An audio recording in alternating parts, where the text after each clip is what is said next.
It's time for another episode of Two Marine Dads, where we talk about the journey of life, politics, kids, and family, as seen from the perspective of two United States Marines. Hey guys, John Doerr again with Two Marine Dads. Today we're going to go over the fourth guideline that I live my life by, and that is every roadblock can be capitalized on. Doesn't matter what it is. So what does that really mean? Every roadblock can be capitalized on. Well, basically it's a combination of not over planning something and being willing to see what's going on around you and making a decision to change. So without further ado, we'll jump right into it.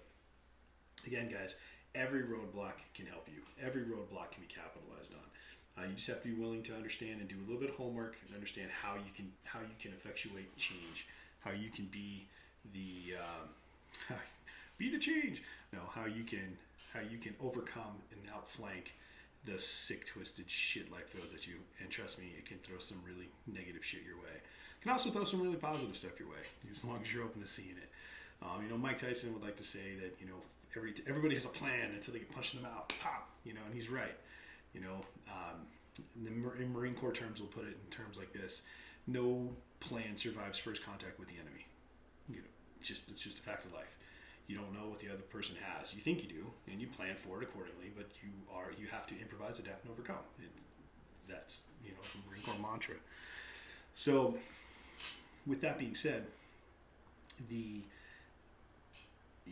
what does that mean for your average person? Your average person isn't going to battle, okay? You're not going against some insurgent. You're not going against some, North Korean or something, right?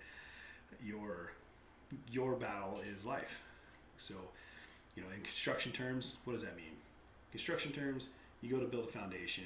You go into, you do your homework. You do a little geotech, and you go, hey, I got to build this foundation. I need 25,000 psi granite, or good solid hard rock. And you peel it back, and you realize, hey, I've got granite for about half of this, and the other half is clay. I didn't know it was there. So what is that? That just shot your plan all to pieces. That means you got different equipment. Your timelines affected. Your budget's affected. Your personnel and equipment are all affected. So you have to make a change to move forward. Then you have to evaluate your situation and go, okay, how do I mitigate the damage? What can I do to improve on this? Is it cheaper for me to go in here with compacted, sand or AB, or is it just cheaper for me to pour some, a concrete slab? So you have to go through this whole thing about what's the most cost-effective way to move forward. But your plan changed. You didn't know what you didn't know. Same thing goes in relationships.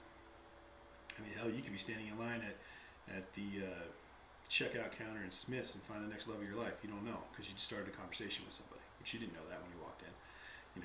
Or as a positive thing, or you sit at a red light and get bumped, have a fender bender. You didn't know that was coming.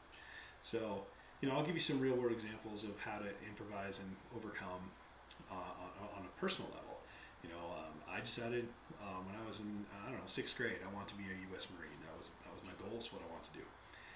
So when the Marine Corps came along to my school, my junior year, I asked my mom for my birth certificate. I was like, hey, I want to join the Marine Corps, like I've been telling you for 5 or 6 years now. And she went, no, you can't have your birth certificate. So I went around her and I joined. I went to the state of Florida, got a copy of my birth certificate, joined the Marine Corps. And then my mom didn't talk to me for like 3 weeks after that, and my dad didn't talk to me for about a week or two either. They were pretty upset with me. With that being said, again, my plan, I was going to execute it violently. I knew exactly what I was going to do. I was going to join the Marine Corps. I was going to have the GI Bill pay for school. I was going to get married. I was going to have a couple of kids. I was going to get out. I was going to, go to school. And then, I fell in love with scuba diving. I was going to buy a boat, live in Florida, and fucking fish for lobster, right? Go snare lobster. That was my plan. So I executed that plan. I went and I joined the Marine Corps. I got honorably discharged. I made sure that I had benefits, my GI Bill. My wife at the time, when we got out, my first wife, I said, hey, let's have some kids. And she was like, no, I'm in charge of that department, and I decided I don't want kids.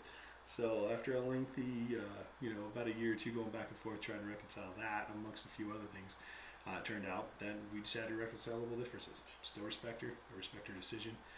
But life threw me a shit sandwich that I'd take a bite out of. I did not want to get divorced, but I got divorced. It's that simple. And getting divorced will fuck with your chi, it'll fuck with your ego, and it'll fuck with your money. let me tell you, it'll fuck with your soul. I recommend you not doing it if you can avoid it. And anybody out there who's telling you, oh, it can be great, divorce is fun, is full of shit, okay? They are full of crap. Do not believe a word they say. Avoid it. With that being said, I couldn't avoid this one. It was beyond my control. And so, with that being said, you know, that negative thing allowed me to be single and allowed me to hang out with a couple of my guy friends who got me into a website called, MySpace. And then I ended up meeting my current wife and mother of my 3 kids. And the rest is history. Got a big family now. You know, another thing I wanted to do when I got out, and I studied hard. I got straight A student. I was a straight A student at 3.56 GPA. I want to be a Gator. That's where I want to go. I want to go to UF. I want to be a Gator. Good football team, the whole bit. And so here I am, honorary discharged Marine Corps veteran, 3.56 GPA, A student. I'm going to be I volunteer in the community. My resume, my transfer credits, everything. I mean, like, I knew I was getting in, like, no problem. This is going to be a cakewalk, right? They were like, yeah, you're one class shy of being able to get into our school. And as luck would have it, I couldn't find any other school that was within driving range of my house that had an equivalent class.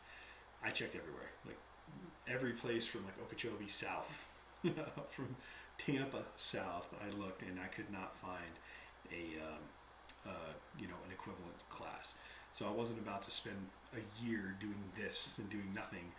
So I ended up calling my cousin, venting. I'm like, hey man, I can't get into school. I don't know what to do. He said, you should check out UNF. I didn't even know it existed. So I'm like, well, what kind of school is UNF? So what did I do? Did I shrug? Did I sit back and be like, fuck, I'm not a Gator. I'm just gonna go smoke crack in a corner someplace? No. I broke out my phone and started Google searching. Did a couple of searches, understood what their construction program was, because that's what I was going to go to UF for, was construction. Turns out they had a pretty good construction program. Turns out they did not have a football team, which means we're still undefeated, by the way. So, unlike UF. So, I digress. But no, the fact is that I didn't get into where I wanted to, even though that was my plan, that was my goal. I shot for it, and they said no. I also got a ticket while I was there, too. That's a whole other story. But I got into UF. They were happy to have me. In fact, complimented me and said, hey, you know, you're probably one of the most well-qualified transfer students we've seen. You know, again, I had planned to do that. I had taken all the prerequisite courses. I had no idea that I couldn't get in if I was missing one class.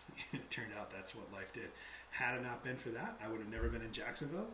My buddy would have signed me up for MySpace. I would have never met my current wife. You know, I would have never gone out with her. So, like, all these things happen. You know, I turned those negative things into a positive thing. You know, ended up having a great time living up there with my cousin for a couple of years. It was a lot of fun. So, and I got a decent degree. I got out. I graduated cum laude. You know, so I mean, I graduated. You know, in the top of my class. So again, these are negative things. I got divorced. Hell, I got into a fucking fist fight with my neighbor because he put his hands on me and I laid his ass out. You know, that turned into, again, allowing me to be more patient. You know, John, did you need to hit the cracked out Oompa Loompa, you know, who put his hands on you, or could you have just slapped him away and walked away? Did you have to put him on the ground the way you did? You know, so like these are things like, what happens if you would have put him in the hospital and really, really hurt him, like to where he's a vegetable or snapped his neck or something stupid. So these are things like it taught me to be more patient, taught me to walk away, taught me to just control. So these are things that, again, take a negative and turn it into a positive. So, you know, with as far as work is concerned, hell, I had a plan that, yeah, I was going to do real estate, and I was going to, like I said, I was going to get a dive boat and fish for lobster and look at coral all day. The market crashed. Like I said, I lost half my stuff in the divorce.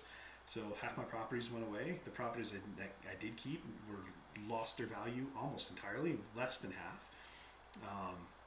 You know, going to a smaller school allowed the company I work for now's HR rep to show up and have one-on-one time with me because the classrooms were so small.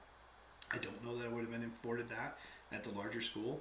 And the economy, like I just said, crashed. So I don't know that I would have had work lined up, you know, during that recession.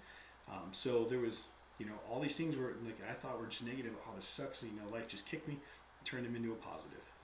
So professionally, I can go through and tell you, instance after instance, in the professional sense of how negative things happened on the job site or negative things happened that we turned into positives. So, but that's a whole nother podcast in and of itself. So anyway, guys, with that, I'm going to close with one final thing. Remember, two people made, all men, all women, all genders equal. And that would be Samuel Colt when he invented and perfected the pistol. So now your 105-pound daughter, can go on a jog in the middle of the night and still be able to fend off a 250-pound male attacker if that's what happens to her. So she's on equal playing field with, I don't know, with Tiki Barber. And then the other person who made all men equal is the U.S. military when they invented the internet. And I'm telling you right now, the DoD. So you have this in your hand. You can Google search anything. You know what? I didn't know about Elon Musk's new Raptor motor. I Googled it and it came with plans. It told me exactly how the motor worked and why it was 99.99% efficient. Okay, so I don't know anything about that. I do construction. I'm not a fucking rocket scientist. But this allowed me to answer my question. So if there's anything that is thrown at you, whether your car breaks down or whether it's a relationship or anything like that, this thing right here can help. And again, being open to the things around you. Anyway, y'all have a good night. And as always, simplify.